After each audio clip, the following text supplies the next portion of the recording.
I never planned to be a lawyer, and I was a geologist out of college. And my best friend from high school was going to law school at the University of Denver. And I, as a geologist, thought about going to grad school in geology, but she talked me into law school and said, you know, you'll really love law school. It tells you how the world works. But my father never let me live it down. He said, why'd you leave an honest profession like geology to become a lawyer? I'm the middle of 7 children, so the peacemaker, basically. But I'm the first girl. So my family defined me for so long.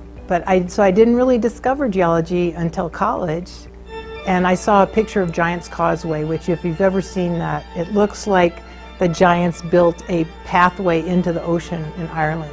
So once I saw that and said, this was made by nature, I was totally fascinated with geology. And then I found out my dad liked rocks, but with 7 kids, he never had any time to really show us any rocks. KK is a wonderful person.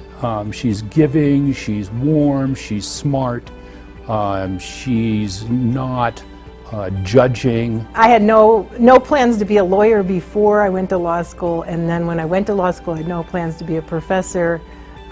Things just kind of evolved, and I worked at, as I said, my plan was to go back and work at it was a exploration company, a French exploration company. I was the first woman geologist that they'd ever hired in the world. Actually, I got into teaching as sort of a mommy track thing at the University of Colorado. I taught legal writing there when my children were young. And I really enjoyed that. And then a tenure track position came up here at DU. So I was delighted that I could come back to my alma mater in that role. So what is the difference between natural gas and oil? I would say law school is a great place to learn how to think. And I used to tell my students originally, I would say, I'm not trying to change you.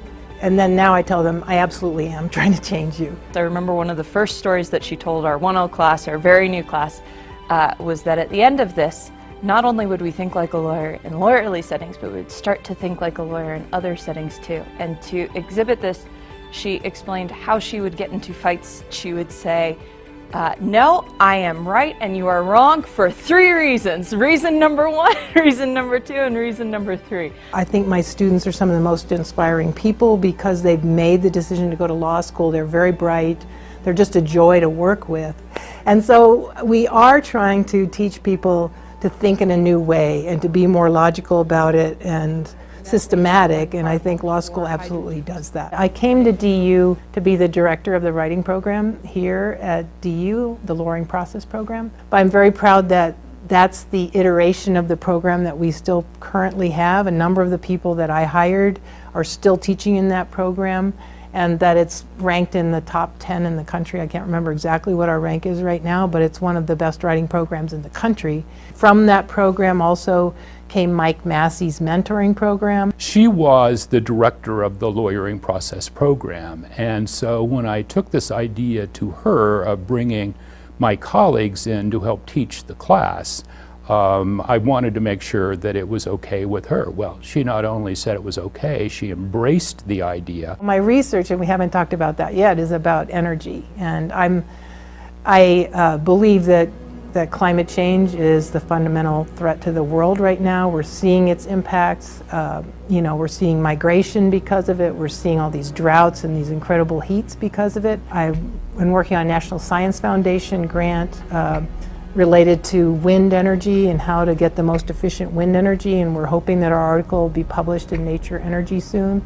So that's really exciting to me. And then also a lot of research on distributed generation, which means rooftop solar and that kind of thing, so that you don't need so many transmission lines that, as I said, with something like my house, the house that I built in Denver was a net zero energy house, so it provided more energy than it used, and there's solar panels on the roof, solar hot water, you can charge the electric car, and so it's a model for houses that should be built all over the world. One thing that always goes sort of unmentioned with KK is, and maybe the reason it takes a little longer for her to be recognized, is that she's a very quiet leader. She leads, but she doesn't yell, she doesn't scream, she's not bombastic, she doesn't push. but she leads in a very quiet way and a very effective way. She brings diversity to the law school. She is one of the most understated law professors I have ever met, yet she's no pushover. This award is not only much deserved, but probably deserved 10 times over. For someone to say, oh, by the way, yeah, you are a pretty good teacher, that is nice.